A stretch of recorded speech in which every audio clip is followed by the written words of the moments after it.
Опа, Алексей, а что вы там? Таежный окунь? Да нет, таежный подлещик.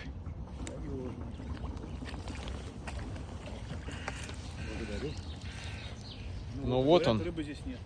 А говорили, рыбы нет. Ну, а рыба-то есть, оказывается. В этой луже. Ну такой. 350, 400, такой, что-то, да. Мирный. Мирный. Неплохо, неплохо. Неплохо для начала.